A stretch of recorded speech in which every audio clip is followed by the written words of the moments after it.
Muy buenas tardes a todos. Continuaremos con la lectura de Política, Politiquería y Demagogia, capítulo 3. Capítulo 15 del libro. Sobre el uso del término consenso-mayoría.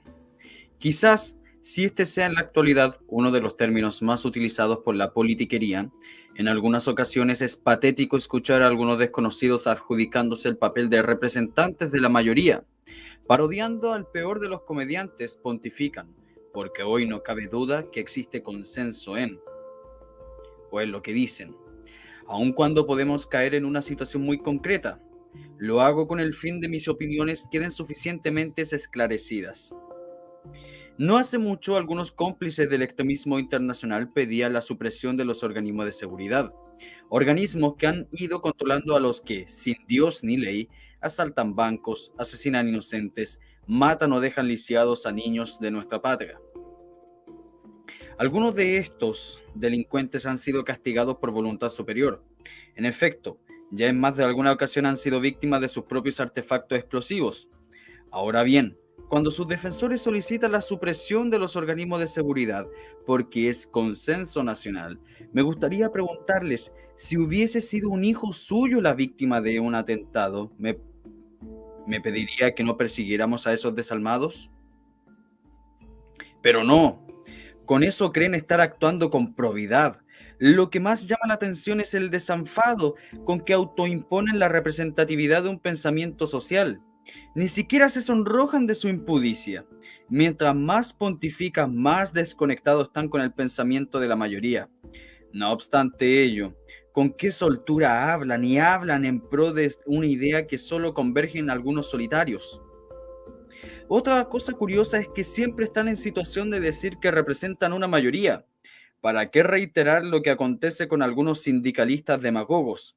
Estos tienen el respaldo, entre comillas, todos los trabajadores o representan cantidades que solo están en sus fantasías. Con este fin crean organismos de apariencias, componen el grupo tal o cual el que se adjudica una sigla y con ello pretenden impresionar al incauto o al poco informado. Existen personajes que siempre están en alguna de estas agrupaciones de fachada, presiden estos organismos, aunque de los cuales ni siquiera tienen vigencia legal salvo que les da el partido disuelto tras bastidores. Existen personajes que siempre están respaldados por estas organizaciones de papel. Es la forma que tienen para obtener representatividad. Hablan en nombre o representan al grupo de estudios de tal o cual que solo existe como tal en la ensoñación de sus protagonistas. Si se les preguntara quiénes componen su grupo, se verían en serios aprietos para responder. Pero la situación llega a lo serio y trágico cuando muchas de estas organizaciones son financiadas con dinero extranjero. Por suerte, estos malos chilenos que venden su conciencia son una minoría. Muchos colaboran con estas agrupaciones sin saber para quiénes realmente trabajan. Lo que les interesa es lo que reciben al final de mes o a lo que les pagan por sus estudios específicos. Capítulo 16. Libertad versus libertinaje. La libertad se ha definido como facultad del hombre para obrar de una u otra manera o simplemente de abstenerse. El concepto de libertad se basa esencialmente en que el hombre es responsable de sus acciones. El libertinaje, en cambio, es el desenfreno en las acciones, es decir, el entregarse desordenadamente a vicios o defectos. Si bien la mayoría de los individuos tiene claro lo que es ser libre, ello resulta difícil de comprender en algunos sistemas sociales. Para nosotros es problemático concebir la posibilidad de un sindicalismo en una estructura social que solo permite el partido único de gobierno, o bien cuando es necesario solicitar permiso para poder trasladarse de una ciudad a otra. Sin embargo, para los marxistas, este estado de cosas es oficialmente ser libre. Curiosa contradicción. Es común aquel político que decía, entre comillas, yo creo en la democracia cuando yo tengo el poder. Fin de comillas. Pero no se trata aquí de definir lo que es o puede ser la libertad dentro de las diferentes concepciones ideológicas, sino analizar cómo en nuestro país fue tergiversándose el término libertad. El partidismo generó en nuestro país un grado de desquiciamiento que en 1973 llegó a ser intolerable, proceso en el que paulatinamente fue haciéndose confuso el término libertad. el extremo de no distinguirse ya con su límite con el libertinaje. Esta confusión alteró todos los aspectos de la vida nacional. Sin embargo, si bien la estructura política se manejaba en el más absoluto libertinaje, el cuerpo social reaccionó, rechazando esta actitud amoral y peligrosísima para el país. Así como el contexto social se mantuvo indemne y contrario a este libertinaje, quienes transitaban por este modelo, es decir, los profesionales de la política, fueron acostumbrándose e hicieron suyo ese modo de conducta. Al acostumbrarse a ser los representantes del pueblo, entre comillas, los procederes de estas personas no tuvieron límites ni reparos. Se permitían privilegios que al resto de los ciudadanos le estaban vedados. Podía en efecto caminar dentro y fuera de la ley. Si el obstáculo para sus manejos no podía ser modificado, se encontraba el artifugio para sortearlo. Algunos llegaron a establecer como una verdad indiscutible que la autoridad que no abusa pierde su prestigio. Ese sistema llegó a legalizarse, entre comillas, bajo la denominación de resquicios legales. Esta fue la forma más exacta de graficar lo que puede ser el tránsito por el libertinaje. Al hacer legítimo el camino de los resquicios legales, se estableció como quizás nunca antes en la historia de Chile el moverse fuera de la ley. Jamás con anterioridad a esos años de fragor partidista se había tenido tan poco respeto con el ordenamiento jurídico. Ciertamente vivimos trágica experiencia que implicaba la transformación de lo ilegal o prácticamente delictivo en algo respetable. El espíritu o la intencionalidad del uso de los resquicios legales era el de caminar al margen de la legalidad. Significa en verdad traspasarla, ya que lo consideraban como un obstáculo para sus fines. En 1973 el Poder Judicial manifestó en reiteradas oportunidades que el gobierno no respetaba la juridicidad y no la respetaba deliberadamente. Es posible en un instante equivocar el camino legal, pero hacerlo por manejo torcido de la interpretación de los preceptos es diferente. Y sobre todo cuando se hace como acto consciente y plenamente intencionado. Durante tanto tiempo caminaron por el sendero del libertinaje que se acostumbraron a él. Hoy, que se tienen normas precisas dentro de un ordenamiento perfectamente delineado y no dejan de sentirse coartados y más aún apremiados. A algunos, los menos, hasta se les olvidó lo que es trabajar en las profesiones que un día estudiaron. Realmente se sienten incapacitados para retomar sus antiguos trabajos. No me cabe duda, por lo que he visto, que el deseo de volver al pasado, más que una necesidad política, la sienten como una necesidad existencial. Por eso llegan al extremo de aliarse, posponiendo para ello ideales y principios por lo que dicen haber luchado toda su vida, con los mismos que después no dudarían un segundo en aniquilar. Ahora bien, así como podemos afirmar que el libertinaje culminó en 1973, este era un proceso, como ya se ha dicho, que venía gestándose hace años. Y no solo me refiero al libertinaje político, sino al que se hacía a través de las instancias del poder.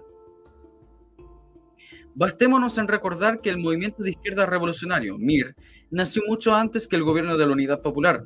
Por otro lado, es importante también dejar constancia que muchos de estos personeros que se acostumbraron a tener privilegios en razón a su fuero parlamentario, no saben adaptarse al medio que es común para cualquier ciudadano. No saben trabajar dentro de normas de esfuerzo y disciplina y menos cumplir cabalmente con sus obligaciones.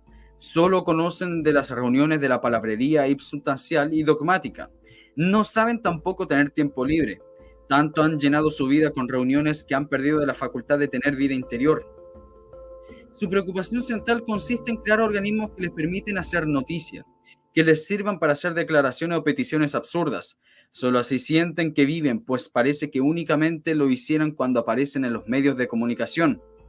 Un médico de uno de esos partidos me dijo en una oportunidad, cito, la política es como la morfina para un drogadicto. Y por Dios que le encuentro razón, al observar hoy estos señores que se sienten fuera del tiempo.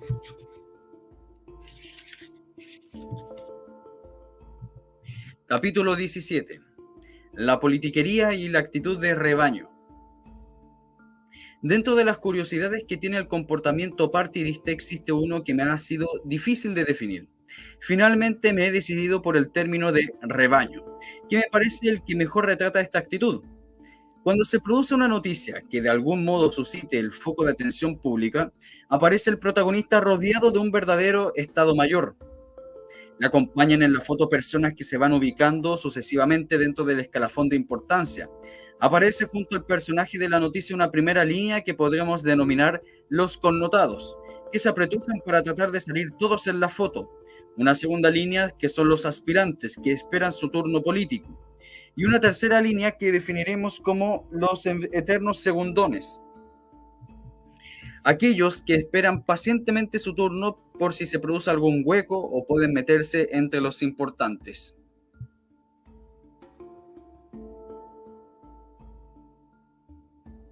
En este contexto, los individuos dejan de valer por sí solos.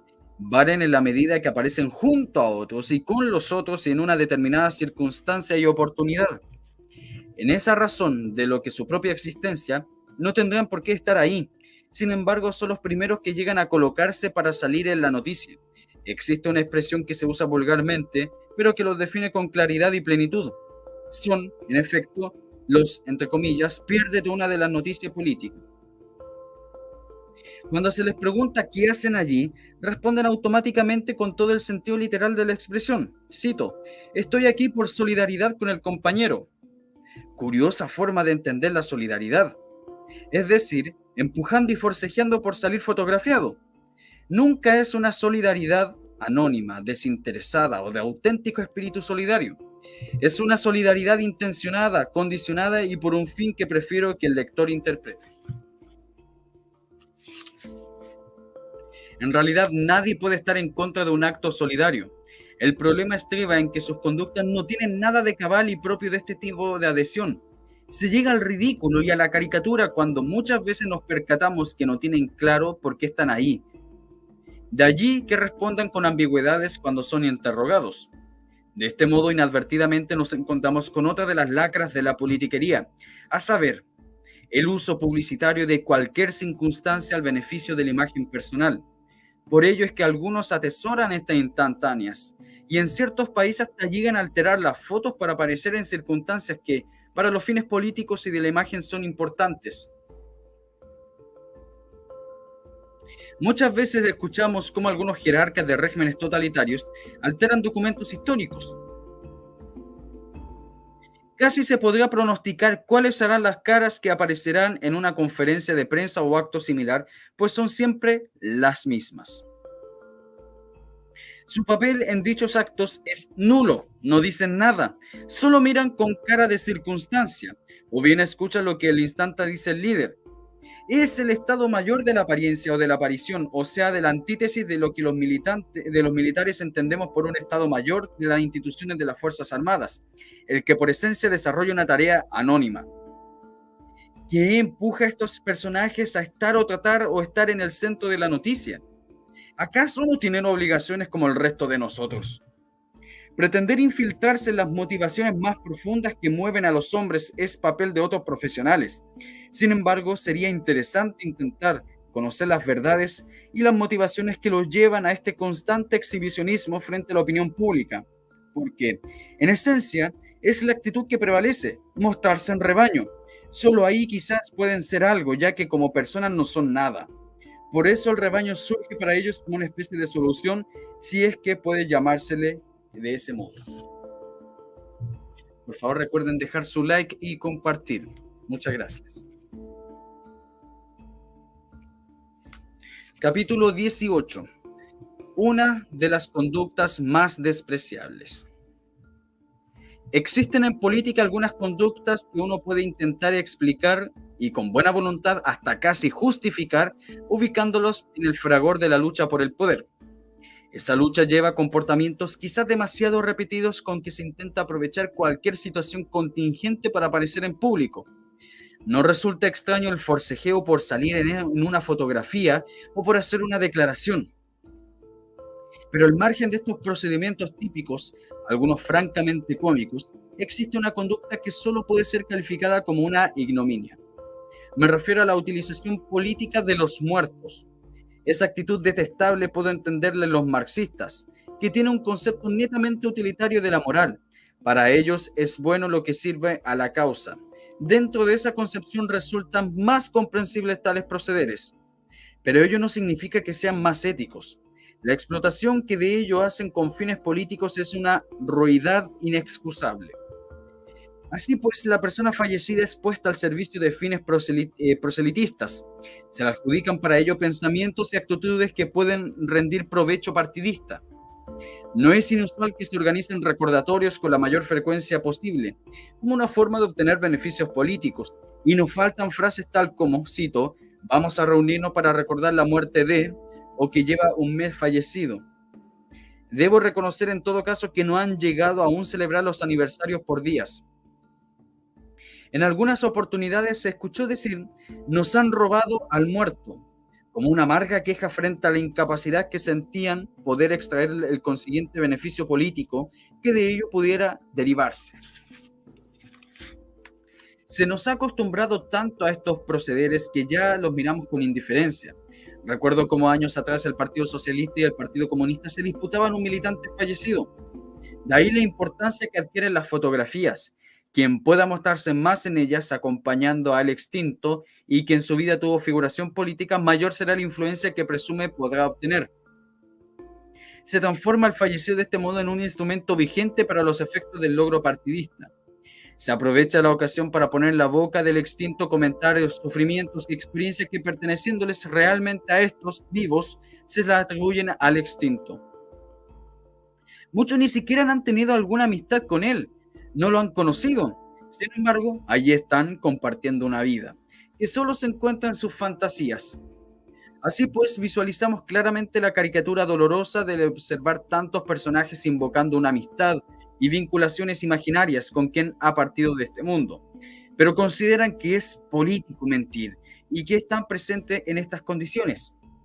Así, paradójicamente, muchas personas que han su trayectoria en vida son dignas de ser homenajeadas dentro del recogimiento que nos impone el respeto al prójimo y a la muerte, nunca reciben estos reconocimientos recordatorios porque no se les puede explotar políticamente. Incluso se puede predecir quiénes serán estos personajes que van a estar presentes en el homenaje a los fallecidos, porque son los mismos que tratan de estar en cualquier acto que pudiera servirle a la plataforma partidista al aparecer en escena. Capítulo 19. La petición del tejo pasado. La actitud peticionaria del tejo pasado ha llegado a constituirse casi en una institución en el país. Presumo que originalmente este tipo de petición del tejo pasado se utilizó como fórmula negociadora, que permitía un regateo legítimo para alcanzar un equilibrio entre la demanda y la oferta. Así podía concebir que mediante esta mecánica las personas, los grupos o instituciones fueran cediendo posiciones hasta aproximarse a un acuerdo a través del diálogo. Pero esa actitud tuvo una evolución negativa. La intención de este tipo de petición, que es justicia pudiera ser ética, llegó a no serlo, si estudia la realidad en la que se da. Esta actitud destinada a buscar un regateo entre las partes del litigio termina siendo uno de los ardides más utilizados por el profesional de la política. Este le llevó a tal extremo que en uno de los programas que ofrecía en sus campañas electorales también utilizó, cito, el tejo pasado, insinuando prebendas o soluciones que no eran factibles de lograr. ¿Quién hace politiquería en su afán por obtener apoyo o simplemente por crear enfrentamientos entre las partes? Realiza ofertas o peticiones que desde un punto de vista realista son absurdas. Los personajes que incitan a esta acción lo saben. Sin embargo, se aprovechan con mala fe de las necesidades humanas. A su vez, quien solo conoce las privaciones se ve obligado y sin alternativas. Por eso termina apoyando tales peticiones y aceptando los programas utópicos con que se encandilan. Difícil sería encontrar personas que se encuentren absolutamente satisfechas con sus ingresos. Por ello es que no se les resulta difícil concordar con quien le ofrece eventual posibilidad de ganar más. El politiquero, y más específicamente el militante del Partido Comunista, incita a una serie de peticiones a sabiendas de que ellas no podrán satisfacerse. El fin es obtener el descontento entre quienes se dejan llevar inadvertidamente o no por sus necesidades o ambiciones. Pero aún en aquellos que perciben la inadecuación de las peticiones, es el acto del tejo pasado. No dejan de creársele expectativas, las que serán más altas mientras mayor sea el grado de necesidad y menor el grado de claridad y comprensión de la autocrítica del solicitante. O sea, en otras palabras, lo que hacen los comunistas es pedir, pedir, pedir en exceso, y entonces se le da el engaño a la gente que necesita algo, a la gente que realmente busca, busca, busca plata o busca que le solucionen la vida. Le mienten diciéndole que el Estado le puede solucionar todo, y entonces a la hora de que el Estado o el gobernante dice no, no se puede hacer, entonces se le echa la culpa al gobernante, por las cuestiones prácticamente imposibles que el Partido Comunista ofrece. Pero aún en aquellos que perciben la inadecuación de la petición, que es el acto del tejo pasado, no dejan de crearse las expectativas que serán más altas, mientras mayor sea el grado de necesidad y menor grado de claridad y comprensión autocrítica del solicitante. El marxismo es sabido que no se detiene en cuestiones morales, y no trepida en usar agitadores con el propósito de crear hechos violentos contra la autoridad constituida. Uno de los objetivos de estos actos es lograr un mártir, para así exacerbar la lucha de clases, odios, resentimientos. Cuando finalmente se llega a un acuerdo entre las partes, este dista bastante de la petición original, lo que trae como consecuencia insatisfacción en las expectativas. Una vez más, el grupo ha quedado insatisfecho y así está en condiciones de ser permeable a los mensajes concientizadores, ya sea que busquen estos un apoyo para un partido político determinado o ya sea que busquen agudizar las luchas de clases. De las actividades propias del proceder politiquero, quizás esta es la más deleznable, pues se aprovecha de los requerimientos de las personas. Para ello le exacerban sus necesidades reales. Se les crean otras nuevas en el momento que algunas puedan estar en camino a ser satisfechas. Como en todas las actitudes amorales de la politiquería, siempre habrá un gran ganador, el Partido Comunista. Este siempre pedirá o exigirá más, pero cuando llega al poder, como ha sucedido por ejemplo en Europa Oriental, considera contrarrevolucionarios todos los legítimos anhelos de los trabajadores que antes el mismo comunismo alentara. Una vez afianzada la dictadura totalitaria, la petición del tejo pasado se invierte. Ahora es el partido, a través de todos los medios y fuerzas del Estado, el que exige los mayores sacrificios a los trabajadores, quienes ven perdidas sus libertades y toda posibilidad de pedir satisfacción de las grandes necesidades que origina ese régimen. Vaya como ejemplo a lo que actualmente acontece en Polonia.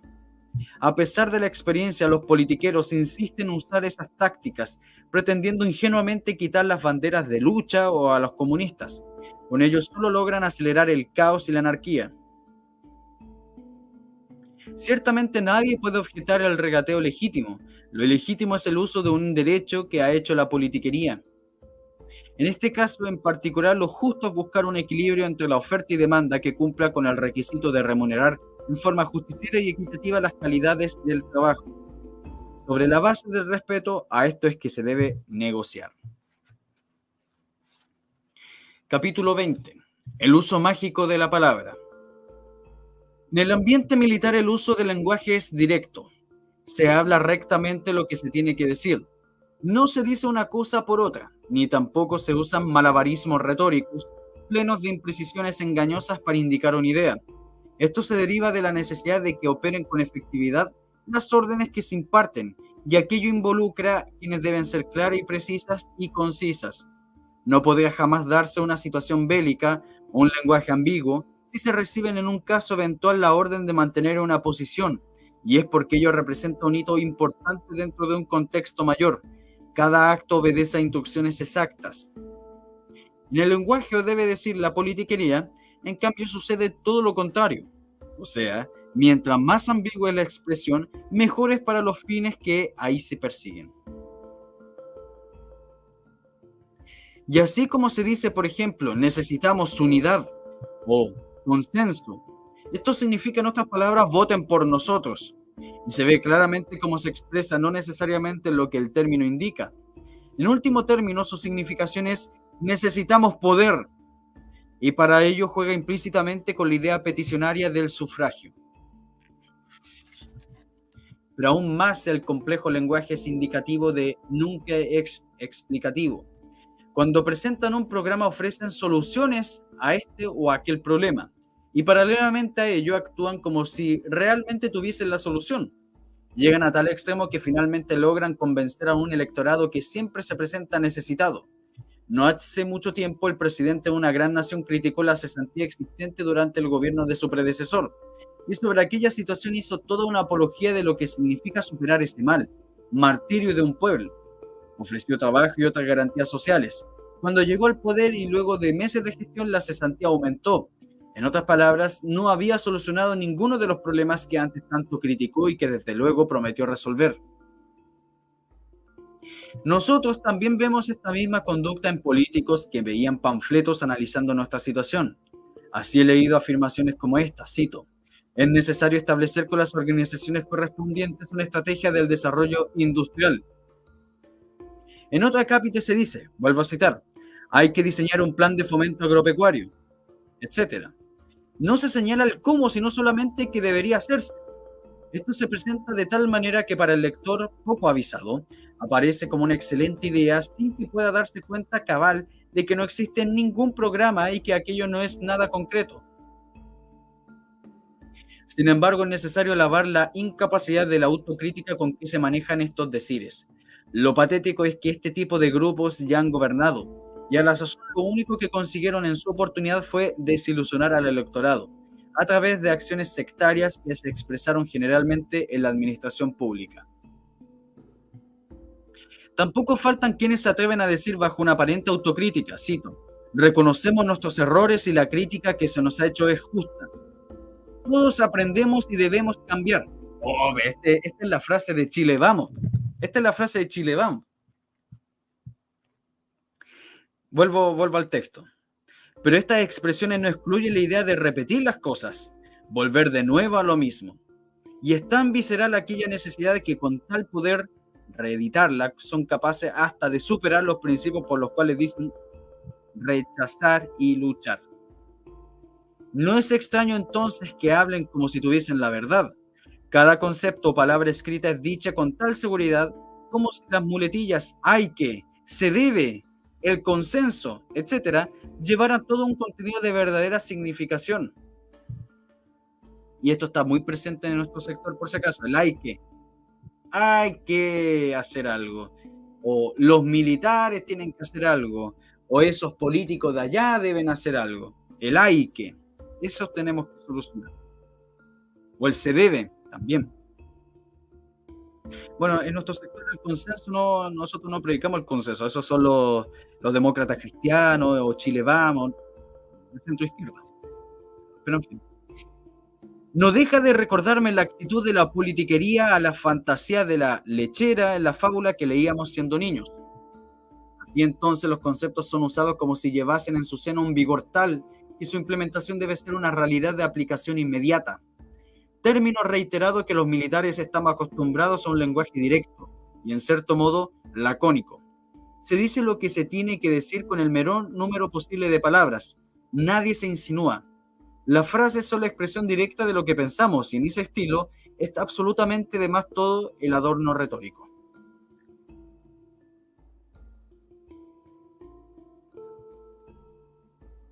Capítulo 21. Una de las peores lacras. Me es imposible ignorar a una de las peores lacras de nuestro tiempo, el terrorismo. Para un soldado nada puede ser más repulsivo e ignominioso que la acción terrorista. Ella cumple con los más exactos requisitos de lo despiadadamente ventajoso y cobarde y anónimo. Quizás no valga la pena detenerse en un análisis de la persona, de sus ejecutores, pues son seres anormales, aniquilados psicológicamente por su odio, el que vierten hacia la sociedad en nombre de los principios de su organización les entrega. Verdaderamente merecen lástima por el nivel de desquiciamiento de su conducta humana. No obstante, son ellos quienes finalmente ejecutan la acción criminal concreta.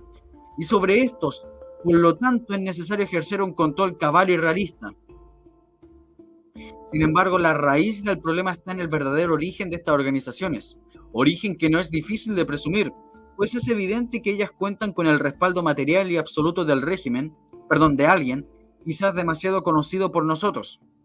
Existen demasiadas evidencias de esa ayuda, ayuda que toma forma real en ciertos organismos internacionales o nacionales, y es así como curiosamente es posible percibir cierta indolencia en tales organismos frente a esta situación verdaderamente trágica que constituye el terrorismo.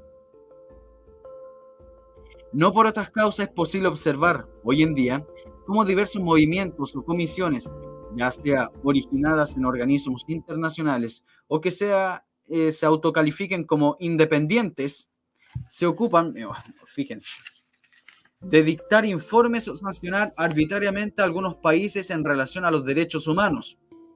Empero todavía no me ha tocado ver un acuerdo internacional importante de cooperación para combatir el terrorismo, y menos alguna comisión internacional que investigue aquella actividad tan abominable como repulsiva.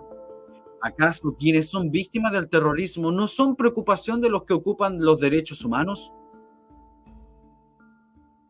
Esta realidad confirma mi convicción de que, de una u otra manera, el terrorismo es protegido desde algún lado.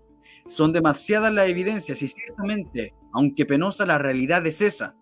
Me duele reconocerlo, pero es así. Por ello creo que este mal terminará solo cuando los grandes centros de poder del mundo se tomen un acuerdo real contra él. Por ahora las naciones pequeñas estamos solo destinados a sentir sus horribles efectos. Y con más fuerzas aún si estos países tienen la pretensión u osadía de tomar sus propias decisiones internas de modo libre y soberano.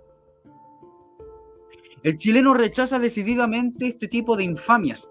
Nuestro pueblo no acepta una lucha planteada desde el anonimato. Lo ve como la peor de las cobardías. Sin embargo, tengo conciencia de que los recursos económicos que se mueven tras el terrorismo son cuantiosos. Y por ello no nos podemos confiar. Hemos tomado las medidas del caso y las seguiremos tomando. No obstante, sé que no se debe pensar con ingenuidad. Enfrentamos una lacra desquiciada e inhumana en sus ejecutores, pero el origen de ella, reitero, se encuentra en latitudes extracontinentales. Y mientras el occidente no lo comprenda, mientras sus líderes no vean su real peligrosidad, solo estamos atacando el mal con una ínfima parte de nuestras fuerzas y posibilidades. El terrorismo existe porque simplemente se permite que exista. Su existencia es casi una realidad institucionalizada, y de hecho es como uno de los temas que soslayan las reuniones de quienes rigen los destinos de la humanidad. Fíjense, léalo hoy día con el pensamiento ya no del FPMR, sino de la CAM. Vamos a leer lo mismo, pero piensen ustedes en la CAM, piensen ahora, mentalicen la CAM. Miren, el terrorismo existe porque simplemente se permite que exista. Su existencia es casi una realidad institucionalizada. De hecho, es uno de los temas que soslaya las reuniones de quienes rigen los destinos de la humanidad. La politiquería y la demagogia y el partidismo han contribuido en no pocas ocasiones a otorgar al terrorismo una suerte de legitimidad. Partido Comunista, Partido Socialista, Chile Vamos con la cuestión. Todos le dan legitimidad de una forma u otra a la CAM.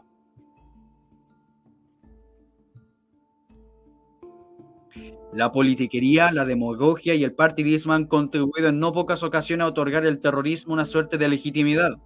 Difícil es el que el partidario fanático de una ideología levante una voz condenatoria contra quien asesina en nombre de esa misma ideología. Además, hacerlo podía significarle un deterioro electoral. Incluso se han escuchado aberrantes conceptos casi justificatorios de la acción terrorista. El desafortunado apelativo de jóvenes idealistas para esos criminales quedará como una mancha en las páginas de nuestra historia. En esos conceptos no cuentan los seres inocentes de las víctimas de esa lacra. Al parecer se ha establecido una serie de juridicidad de embudo para el terrorista. Con dolor hemos visto en Chile organismos de fachada que se dicen preocupados de los derechos humanos y callan cuando se dan cuenta de asaltos, asesinatos y destrucción de vidas inocentes. ¿Por qué no condenan la muerte de un niño? ¿Por qué callan y no claman justicia? Desde luego que si alguno de esos terroristas es detenido, corren solícito a pedir protección y resguardo de sus derechos. Es más, han llegado a pedir trato especial por cuanto los denominan presos políticos. Entiéndase bien, nadie puede estar en contra del derecho de toda persona a ser defendida. No obstante, solo pretendo aclarar que estoy en contra de la hipocresía que significa clamar por los derechos de que ha cometido una acción terrorista y no decir nada sobre el inocente asesinado.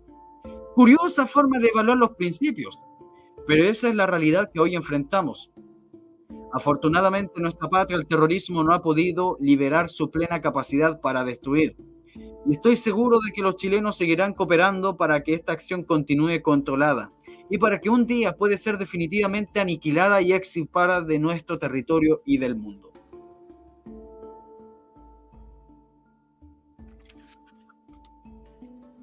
Capítulo 22. La situación de los pobres, la gran preocupación.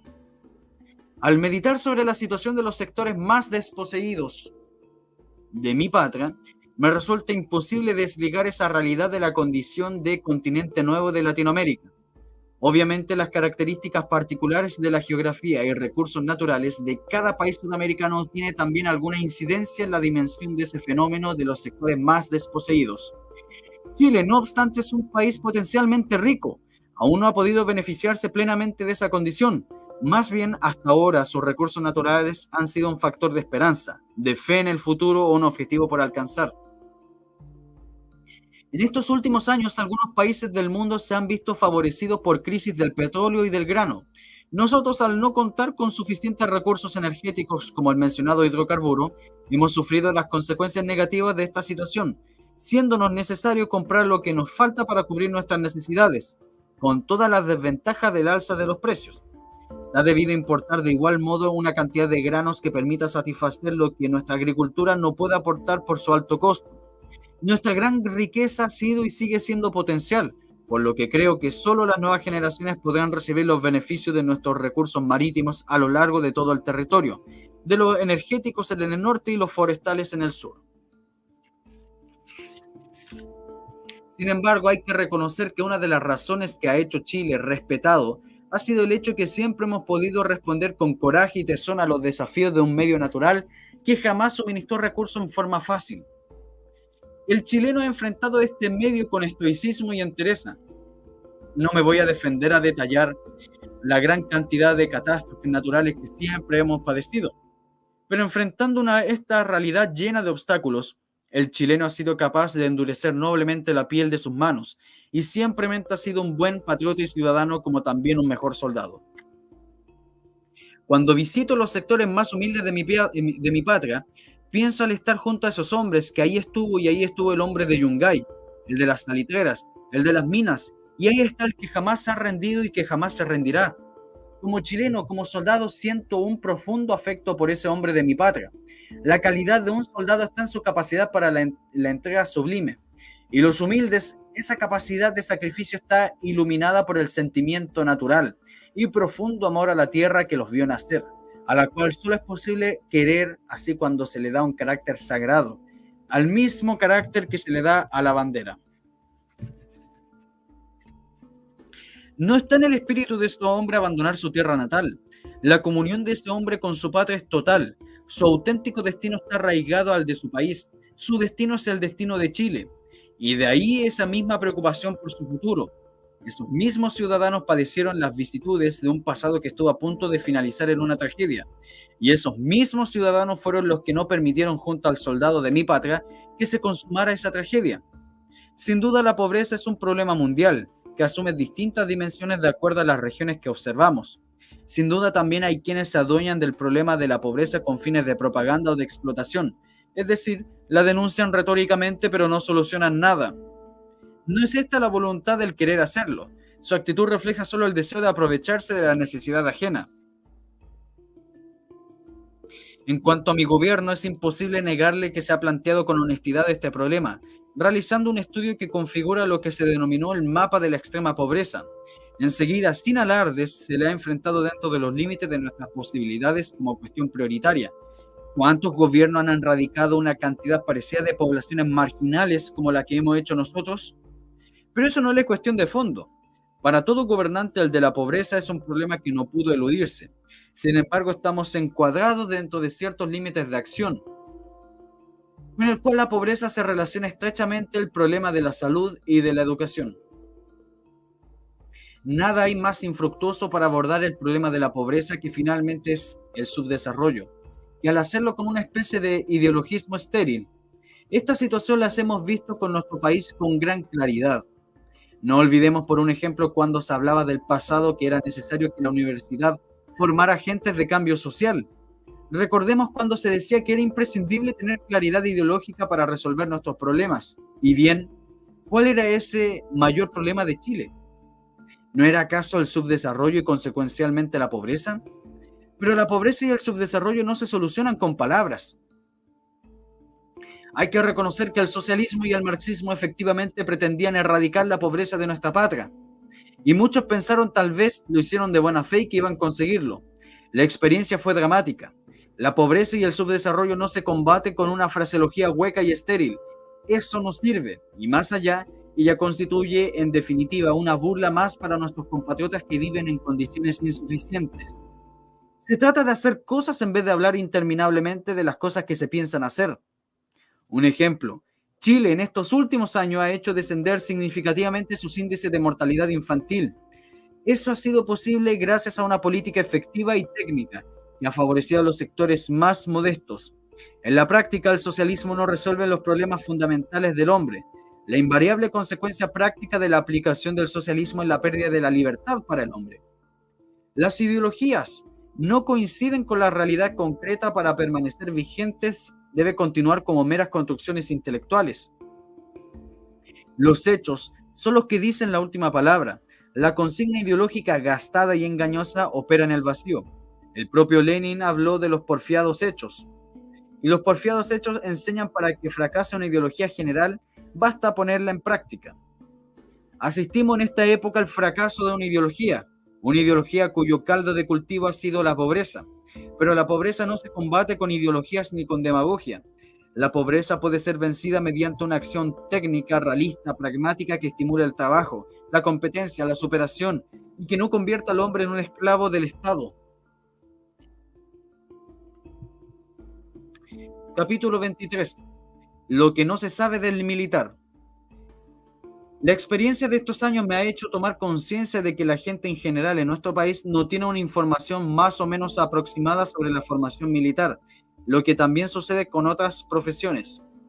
Esa desinformación ha permitido que se intente establecer como principio que quien haya abrazado la carrera de las armas tiene un impedimento incontrarrestable para ejercer con idoneidad una función pública o política.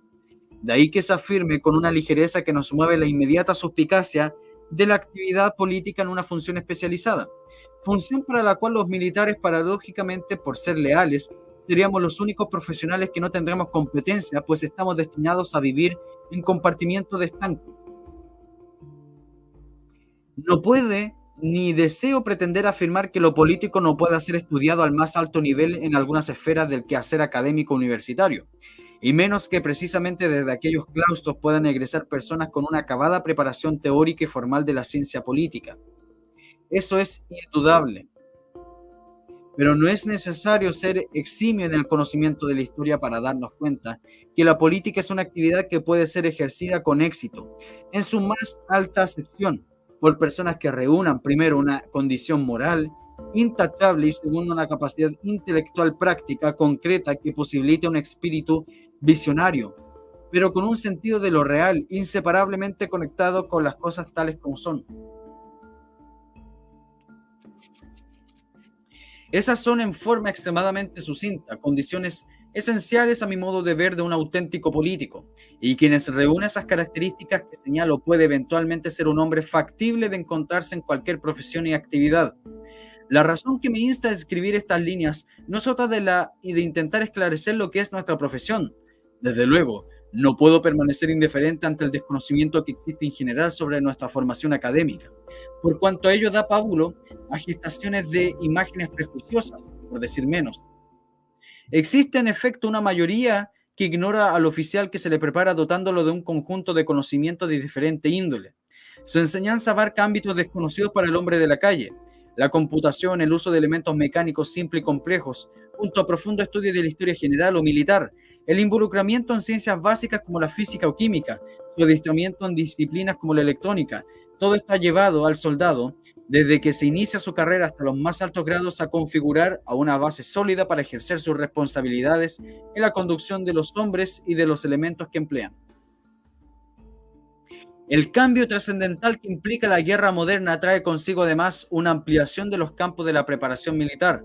La formación de un hombre de armas ya no puede excluir aspectos sustanciales de la política nacional o internacional, puesto que esta comprensión en un mundo cada vez más interdependiente por el avance tecnológico lo sitúa en términos reales en referencia a sus responsabilidades frente a los desafíos que su patria puede enfrentar.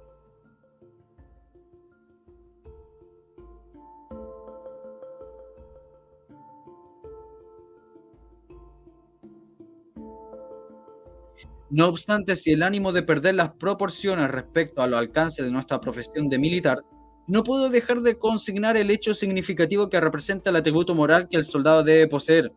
El soldado debe ser noble y asumir grandes obligaciones. Su primer deber superior y sublime es la renuncia a la vida y a los bienes materiales cuando la patria lo demande. Fíjense aquí, aquí el mismo general Pinochet está refutando lo que dicen los ridículos de los comunistas y los socialistas cuando dice que traicionó a Allende. El general Pinochet y los militares no traicionaron a Allende, defendieron la patria, porque los militares no se deben al presidente, se deben a la patria. De ahí está el juramento, ellos no juran por el presidente de la República. La profesión militar se mueve, por lo tanto, dentro de los más elevados términos éticos. El amor a la tierra que nacimos es un imperativo moral intransable. Es algo natural e inseparable a lo que bien pudiésemos llamar virtud en su sentido más exacto. Todas las consideraciones anteriormente expuestas hacen referencia a la condición moral del hombre de armas. Esa misma condición básica me hace parecer necesaria y consustancial al político. Y es más, me atrevería a señalar que la única condición imprescindible e irreemplazable para la actividad política es precisamente esa, la entrega absoluta y honesta a los principios que se ha jurado defender. En política no pueden ni deben caber al acomodo oportunista ni el intento de considerar lo bueno con lo malo.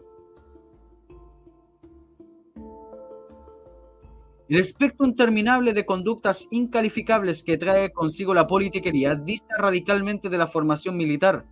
Quizás de ahí provenga una expresión, muchas veces dicha pero pocas veces analizada, que hace referencia taxativa a la idea que los militares debemos enclaustrarnos estrictamente en nuestros recintos y no actuar en el mundo civil, salvo cuando los civiles se ven afectados por situaciones ajenas a su diario vivir, como huelgas y ocupaciones ilegales, etc. Evidentemente que a quienes están acostumbrados a jugar con el concepto de verdad que intenta practicarla propiamente nuestras conductas pueden resultarles extremadamente incómodas. Un militar puede equivocarse como todos los hombres, pero quien haya abrazado la carrera de las armas no puede ni debe sustentar el origen de sus actos en apariencias engañosas o fatuas. Aquello que no cabe en la vida del soldado, cualquiera que sea su jerarquía o mando. No deseo utilizar los nombres de grandes personajes que dedicaron su vida a la profesión de las armas, personajes que adornan la historia de la política universal. A pesar de la realidad inestimable que presenta aquel hecho, no es mi intención ni me interesa desarrollar un argumento a partir de aquella realidad que nos muestra la historia. Solo quiero reiterar que ningún profesional está incapacitado para ejercer la política por el solo hecho de haber estudiado in extenso una profesión. Ya he planteado mi opinión respecto a cuáles serían, a mi modo de ver, los requisitos para ser un buen político. Mi ánimo es únicamente el de desvirtuar quien pretendiese caprichosamente de adscribirse a un militar por cierta suerte de incapacidad por formación o por asumir funciones públicas. Estimo que aquello resultaría tan absurdo como si yo planeara que un médico debiera enclaustrarse estrictamente en lo hospitalario o un abogado en sus labores jurídicas. No, la función política requiere de una especial probidad para ejecutarla, y esa especial disposición no es patrimonio de nadie, como tampoco por lógica consecuencia a nadie lo excluye.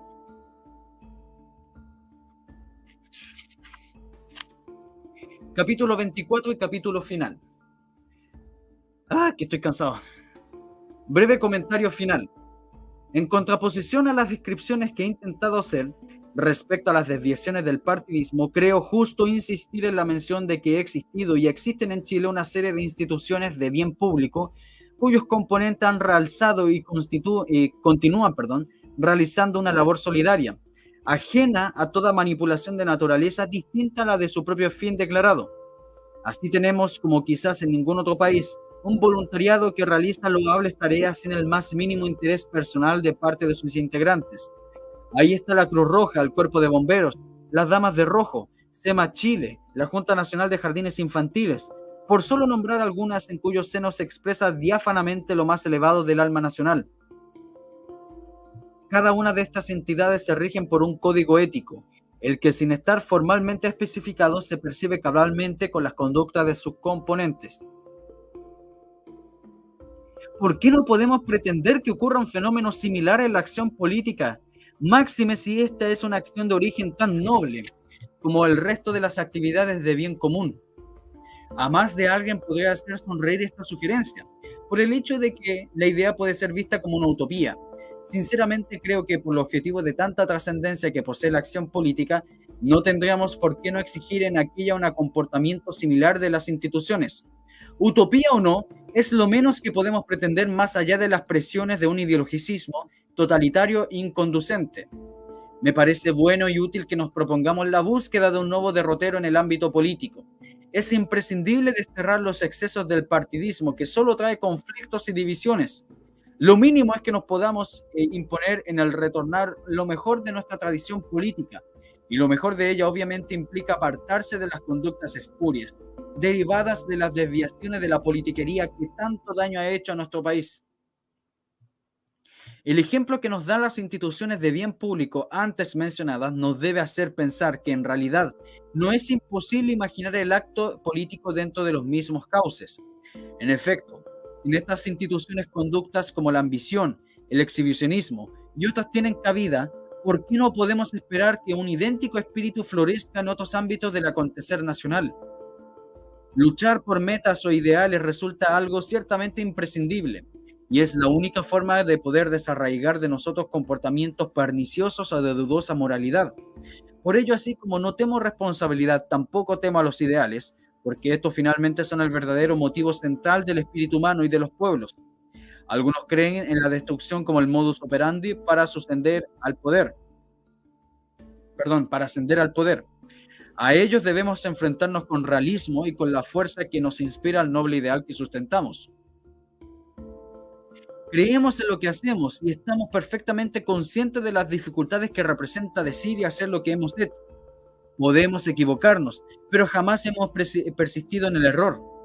Finalizo diciendo que hago mía la idea ya escrita en la historia universal, que dice que los grandes pueblos son aquellos capaces de decir no cuando el oportunismo recomienda lo contrario. Chile ya lo hizo y por atreverse a aquella osadía ha tenido que pagar un precio. Pero la historia, más temprano que tarde, nos dará la razón. Nuestra verdad es la verdad de Occidente y de ese Occidente amenazado por las fuerzas intrínsecamente perversas de un enemigo que busca enquistarse en él. Defendemos los valores del espíritu y la fe, y ruego a Dios que nos siga dando la fuerza que nos ha entregado para resistir sus embates, como asimismo sacuda la desidia e indolencia que predominan en la comunidad internacional frente a realidades tan injustas como la que a diario observamos. Fin del libro. Terminado el libro, terminamos otro libro. Bueno, este librito era cortito, pero genial, importante, importantísimo. Saludos a todos, por favor recuerden dejar su like, compartir y cuando termine el directo comentar. Por favor hagan eso, comenten los videos porque mientras más comentarios mejor, más lo fomenta YouTube. Saludos Benito, Benito Camela. Saludos Maggie, Tomasita Torquemada, Emiliano José Vargas, Plastic Rock, Pamela Navarrete, René Jones Milchman, saludos desde Twitch. Germán Mans, Ivonne Alvarado, bienvenida. Bueno, no sé cómo nombrarlo, pero lo voy a nombrar anónimo, porque no tiene nombre, pero ahí está. Saludos, estimado anónimo. Gaby Zamorano, Valkyria Patriota, Sacred Rituals, bienvenido, estimado. ¿Quién más? ¿Quién más? Golondrina, bienvenida. Felino Facho. Oh, va perdiendo Polonia, qué mala. Qué mala, qué mala. Mi patria MLCL, saludos. Y Gabito. Dejémoslo hasta acá. Recuerden dejar su like, comentar, compartir, difundir el canal. Eso es labor suya. Yo hago mi labor gastándome la garganta leyendo estos libros que son geniales. Y ustedes de difundir, de dejar su me gusta, de comentar y todo eso. Saludos, José Vidal. Bienvenido. O bueno, hasta pronto porque ya nos estamos despidiendo. Y como siempre les pido, si está en su voluntad, si usted desea, ayude a aportar el canal porque estoy comprando libros de la OP. Justamente hoy día me llegaron más libros. Y que son muy importantes.